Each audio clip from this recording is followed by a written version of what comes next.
Donc on a travaillé sur les cahiers de suivi de stagiaires de René Zoro, donc sur le personnage sur lequel je reviendrai un petit peu plus tard dans la communication. L'objectif étant, hein, ce que disait Dorian juste avant, et puis dans la continuité aussi de ce qu'a présenté Loïc, d'essayer de travailler sur ces pratiques enseignantes dont on a effectivement, qu'on a des difficultés à cerner et dont l'approche peut être considérée comme un défi pour les historiens, les historiennes. En éducation physique en particulier. Donc ces pratiques, elles ont été étudiées, bien sûr. Il y a déjà des travaux qui les ont investiguées. Et notamment donc, dans les années 60, ce qui est la période qui va nous intéresser pour ce travail. Ce qu'on a pu remarquer, ce que les travaux mettent en évidence, c'est que ces pratiques sont caractérisées par des générations d'enseignants qui sont assez diverses en termes effectivement d'âge et de formation. Même si, et ça Dorian l'avait notamment souligné dans son article, même si les formations initiales de ces enseignants comprennent toutes globalement une formation aux activités physiques et sportives, puisque cela a été introduit dans leur formation dès le début des années 1930.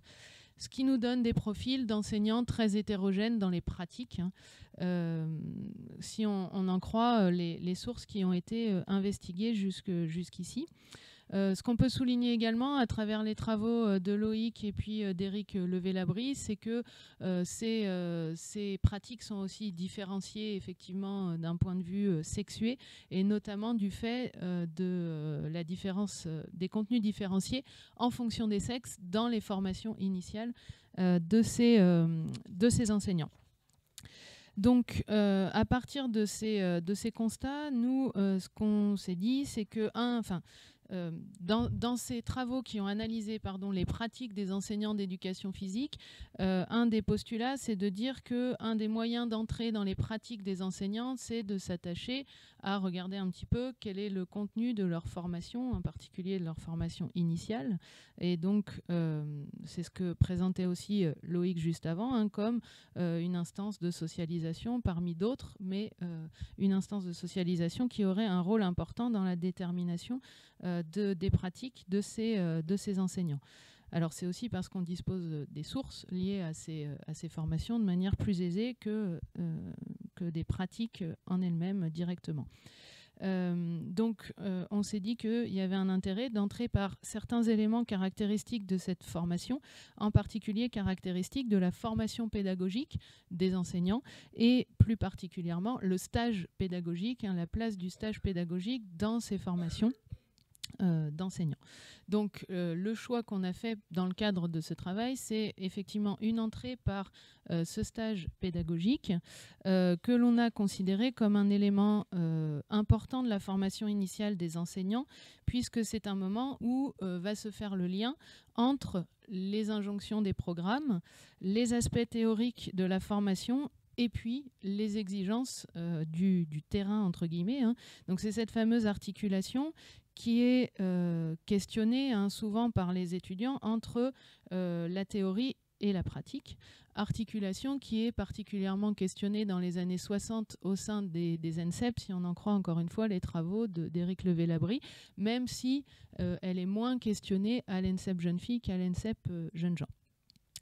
Donc, ce qu'on peut constater, c'est qu'on estime depuis longtemps que dans la formation des enseignants d'EPS, que cette articulation, elle est essentielle à la construction de la professionnalité des enseignants, et que dans le lien entre la formation initiale et les pratiques des enseignants, de ce fait, le stage apparaît comme un moment particulier.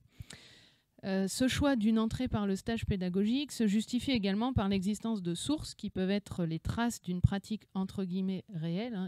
Elles ne sont qu'une représentation des pratiques, encore une fois, que des traces des pratiques, et en particulier l'existence de cahiers de suivi des stagiaires en EPS et en particulier chez René Zoro. Et donc, l'hypothèse, c'est de faire la relation, enfin, un axe de travail, c'est d'essayer de faire cette relation entre la théorie et la pratique qui serait illustrée par les interactions retranscrites entre le conseiller pédagogique et son stagiaire, et de placer donc le conseiller pédagogique comme une interface au cœur des interactions justement entre les programmes, la formation, ici en l'occurrence l'ENSEP jeune fille, et le terrain. Donc, essayer de percevoir une éducation physique dans un moment précis à travers ces cahiers de suivi. Alors, pour essayer de mener à bien ce projet, donc on a consulté différents types de sources. Le cœur de notre travail s'est concentré sur les cahiers de suivi de stagiaires, donc de René Zoro, qui sont conservés dans le cadre du fonds Jean Zoro à la Fédération française d'éducation physique et de gymnastique volontaire. Alors, dans ces cahiers figure la retranscription des séances menées par les stagiaires, les commentaires réalisés par René Zoro et, pour certaines années, ses évaluations de fin de stage sur chacune de ces stagiaires. Donc, on peut considérer que le cahier pédagogique de suivi de stage est un élément qui offre une représentation particulière du dialogue qui s'est instauré entre la stagiaire et sa conseillère. Ces cahiers présentent aussi l'avantage ici d'avoir quand même la possibilité de faire un suivi longitudinal, puisque vous voyez au niveau des dates, on a des cahiers qui couvrent quand même globalement la période des années 60, même s'il y a quelques trous dans ces cahiers, d'ailleurs dont on ne sait pas si parce que le cahier n'existe pas ou si c'est parce qu'elle n'a pas accueilli de stagiaires sur ces périodes-là. Donc un suivi assez longitudinal sur ces années, dans une période où on sait qu'aussi que la discipline subit une forme de modernisation au cours des années 60. On a aussi consulté d'autres sources complémentaires à ces cahiers qui nous ont permis de poser le cadre dans lequel s'exercent ces stages pédagogiques, les exigences qu'on peut avoir autour de ces stages. Notamment donc les prises de notes de René Zoro sur les réunions qu'elle a suivies à l'ENSEP, jeune fille, qui sont insérées dans ces cahiers. Les rapports de jury de CAPEPS qui permettent de cerner la position du stage pédagogique. Et puis, on a pu aussi exploiter quelques éléments d'entretien avec son mari, Jean Zoro, qui avait été mené dans le cadre d'autres projets, en particulier par Tony Froissart. On n'a pas pu, contrairement à Loïc, faire d'entretien avec Madame Zoro, puisqu'elle est décédée à la fin des années 1970. Donc, on n'a pas de source orale pour cerner ces pratiques. Alors, je vais présenter les choses en deux temps. Le premier temps, plutôt sur les stratégies de formation pédagogique adoptées au niveau national et par l'ENSEP jeunes filles, autour du rôle donné au stage dans la formation des enseignants. Donc sa place, son rôle au sein des concours de recrutement et dans la formation à l'ENSEP jeunes filles. Voilà.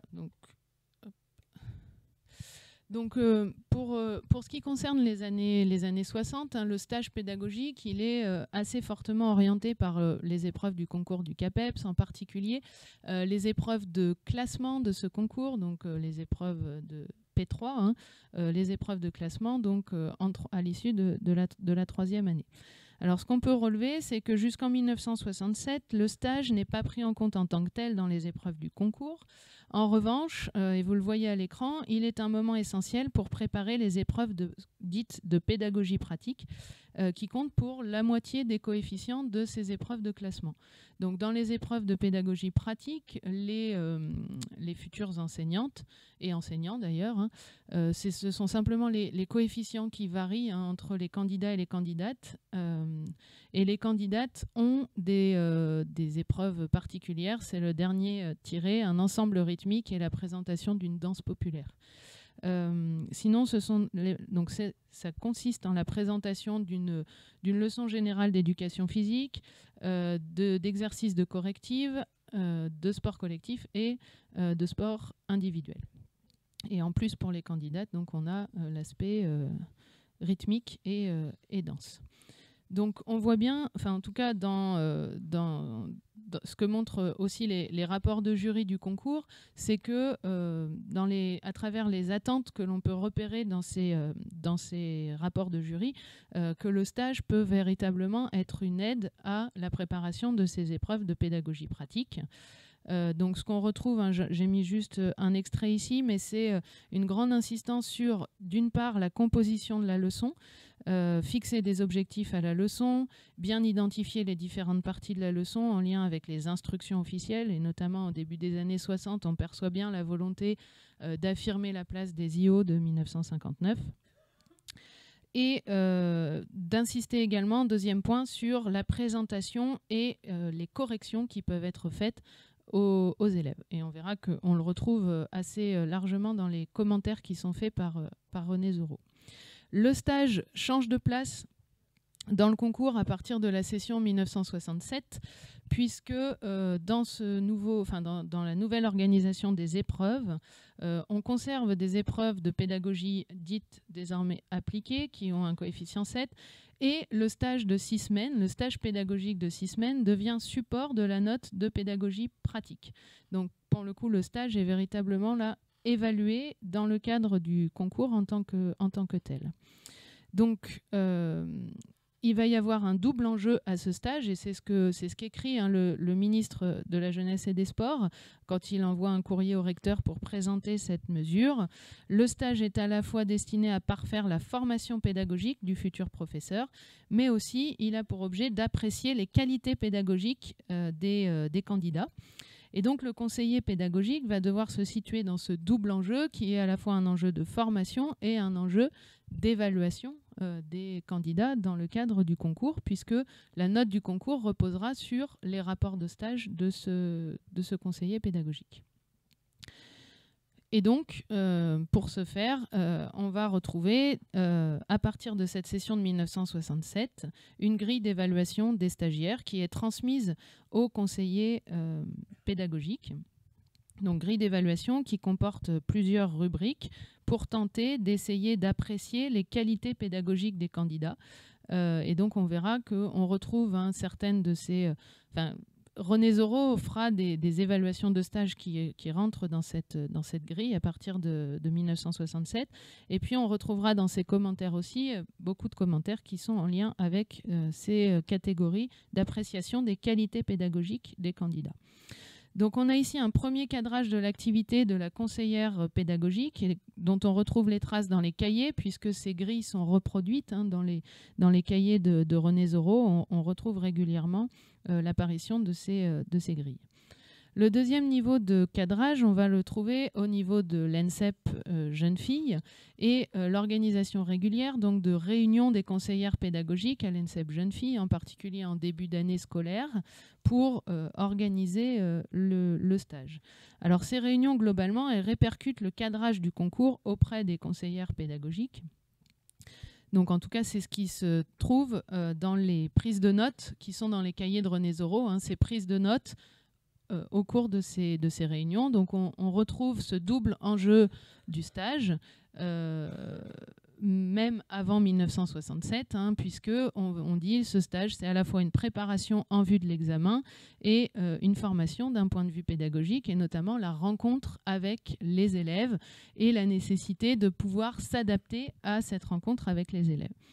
Alors par exemple, pour vous montrer comment ces stages au niveau de l'ENSEP sont pensés en relation avec la préparation au concours, dans les cahiers de René Zoro, on retrouve ce que vous avez à l'écran ici. Alors c'est pas très lisible, j'imagine, mais ce sont les thèmes des leçons qui ont été récupérés par les étudiantes de l'ENSEP en 1964 et qui sont donnés aux conseillères pédagogiques pour la préparation de la session 1965, pour qu'elles puissent travailler avec leurs stagiaires autour de ces thèmes de leçons.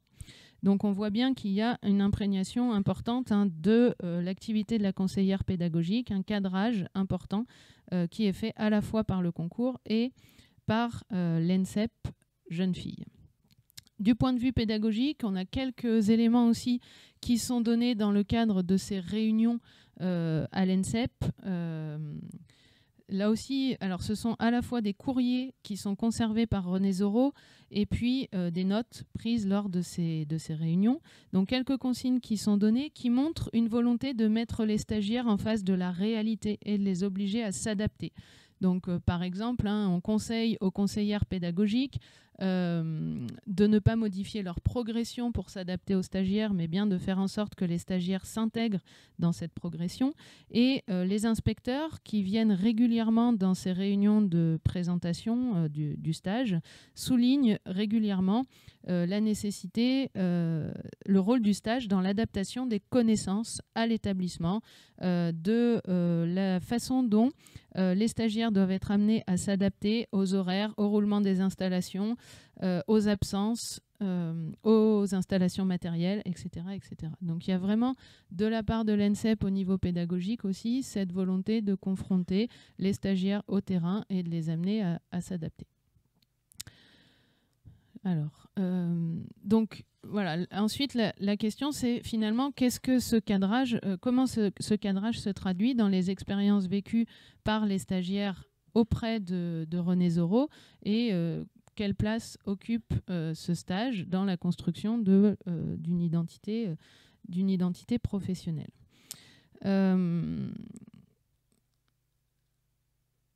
Donc les questions qui se posent, c'est est-ce que l'activité de la conseillère pédagogique se situe en continuité ou offre des éléments de différence par rapport à ce cadrage? Est-ce qu'il y a une volonté, souvent, dans les quelques travaux sur le conseil pédagogique, on peut identifier parfois la volonté de diffuser sa propre conception à ses stagiaires.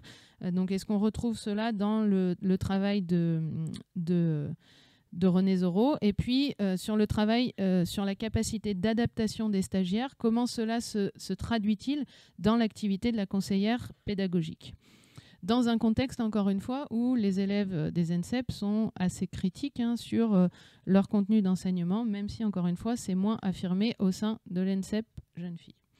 Alors, René Zoro, son parcours, c'est un parcours qui est René Zoro né choisi au début des années 1920.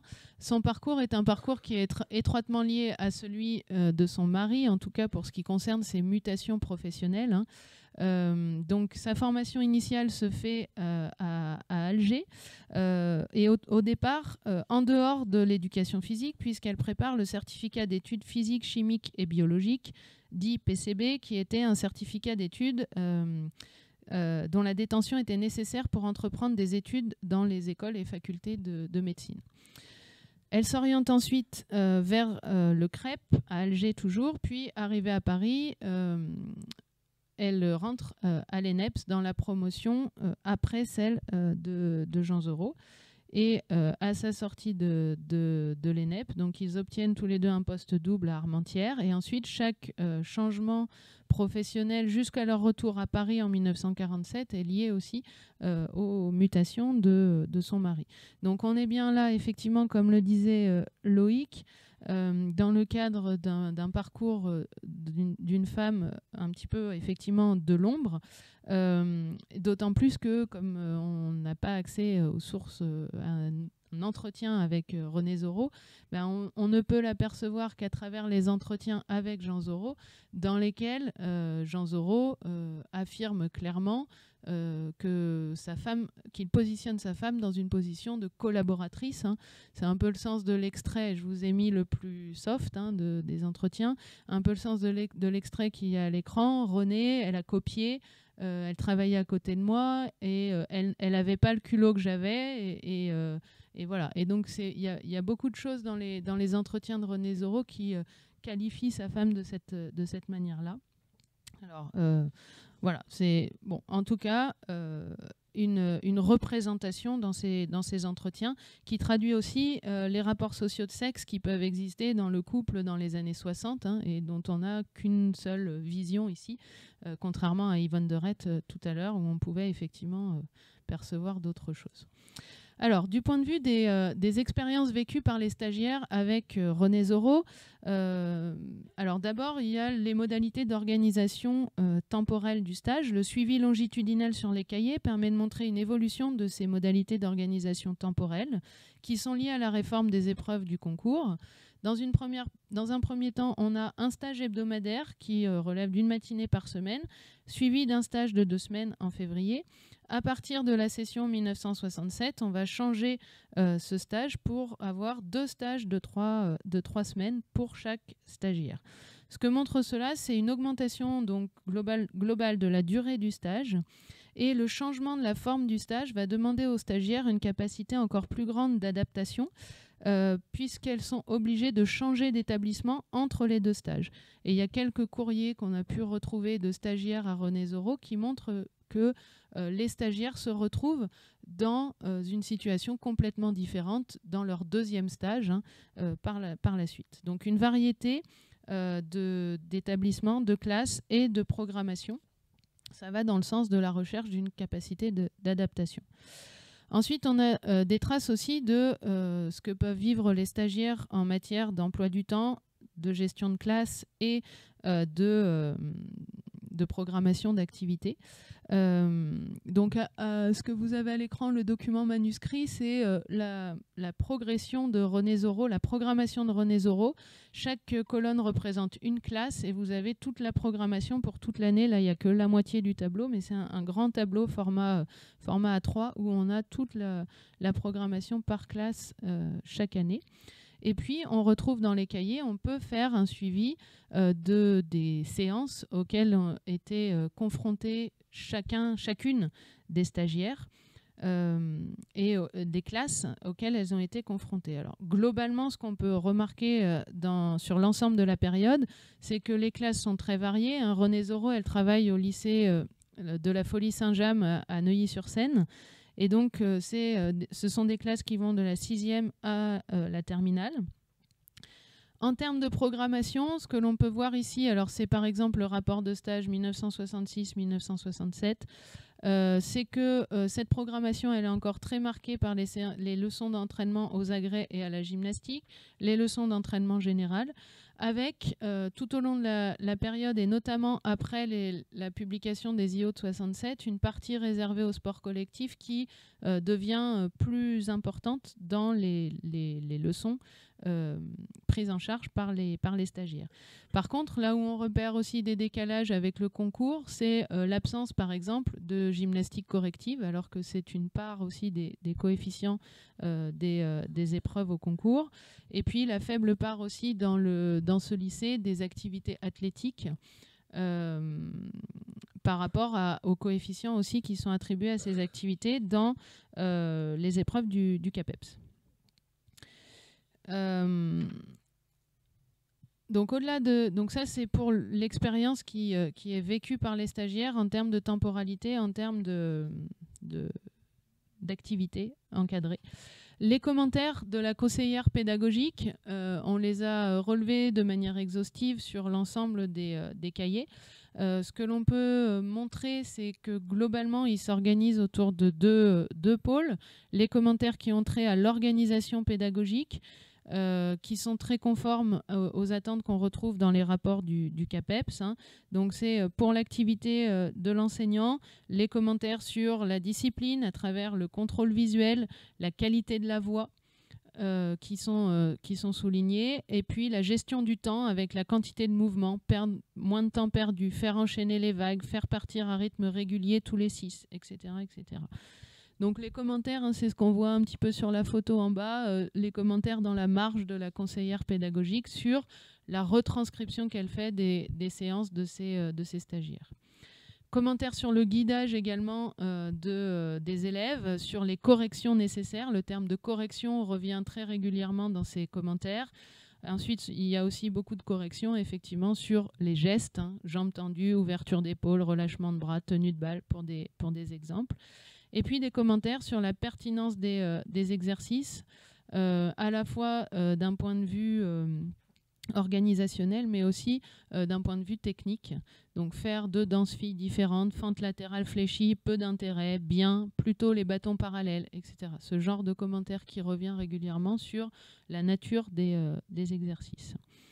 Donc on retrouve ici plutôt une certaine conformité finalement aux catégories d'évaluation de la grille de stage et des qualités pédagogiques telles qu'elles sont définies à la fois au niveau du CAPEPS et de l'ENSEP, autour de l'autorité, de la discipline, de l'ordre, du sens de l'organisation, des facultés d'observation aussi des élèves.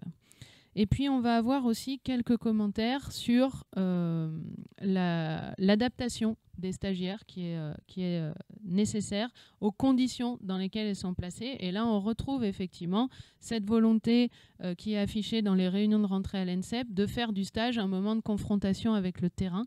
Donc, ces commentaires le montrent, hein, adaptation aux conditions d'enseignement, organisation des élèves, en particulier la gestion des effectifs en décalage avec parfois les préparations de leçons, des commentaires sur l'adaptation à l'activité de l'élève, notamment sur le niveau des élèves et la différenciation, je ne sais pas si on peut employer ce terme, mais en tout cas la prise en compte d'une certaine diversité des élèves, ici par exemple sur le pied d'appel. Enfin, on trouve aussi des éléments dans les rapports de stage qui sont rédigés par la conseillère pédagogique. Alors j'ai pris l'exemple d'un rapport de stage de 1960 pour montrer qu'on retrouve aussi dans ces rapports de stage des qualités pédagogiques qui sont valorisées à l'instar de celles présentes dans les commentaires et dans les qualités pédagogiques qui sont valorisées dans les rapports du CAPEPS. Donc, bonne voix, débit quelquefois rapide, de la présence, de l'autorité, éviter les temps morts entre les exercices pour permettre de terminer la leçon dans l'horaire, etc.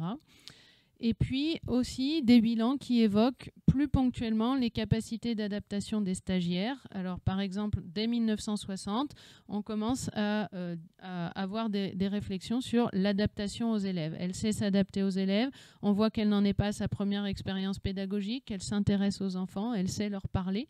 Et ces éléments sur l'adaptation aux élèves sont plus présents presque dans les rapports de stage que dans les commentaires, ce qui pourrait montrer qu'à cette époque, on a assez peu peut-être d'indicateurs pour les conseillers pédagogiques pour mesurer ce rapport avec l'élève, pour le traduire aussi dans les cahiers pédagogiques. Ce n'est pas quelque chose qui est facilement traductible dans des prises de notes et dans des cahiers et qui revient peut-être un petit peu plus dans les rapports de stage à partir du moment où les catégories de rapports sont plus ouvertes. En termes de formulation aussi, on a des catégories qui sont plus ouvertes. Donc pour conclure, ce que l'on retrouve, c'est des attentes au concours et dans les formations qui sont assez normatives sur le déroulement et les enjeux du stage, sur lequel, dans les cahiers, on n'a pas trouvé, à travers les éléments qui sont présents dans les cahiers, de volonté de la part de René Zoro, enfin en tout cas de traces d'une volonté de transmettre une conception particulière de l'éducation physique à ses stagiaires, en tout cas à travers ce qui transparaît dans les cahiers. Une adaptation au terrain qui par contre semble nécessaire, mais qui est difficile à cerner parce qu'on n'a pas non plus, du fait de la nature de la source, le point de vue des stagiaires. On a une certaine invisibilisation finalement des stagiaires dans ces cahiers, puisqu'on ne voit que ce que retranscrit la conseillère pédagogique. À l'exception de quelques courriers qui sont insérés dans les cahiers de René Zoro. Ici, par exemple, une stagiaire qui montre bien ce décalage entre théorie et pratique. Ces stages sont très enrichissants, ils nous obligent à adapter, à mettre en pratique les théories que l'on nous donne. Cela nous déçoit parfois, car ces belles théories sont souvent inapplicables, mais il faut voir le problème tel qu'il se pose réellement à l'heure actuelle. Donc on a bien quelques traces, mais c'est quelque chose qui est peu présent. Et puis, dans les cahiers, ce qu'on peut constater aussi à travers le suivi longitudinal, c'est que le nombre d'annotations de la conseillère pédagogique sur les leçons diminue au fil du temps. Et après, une hypothèse possible, ça peut être celle de l'évolution de l'expertise de la conseillère pédagogique, qui est là aussi difficile à cerner en regardant uniquement les cahiers. Voilà, merci.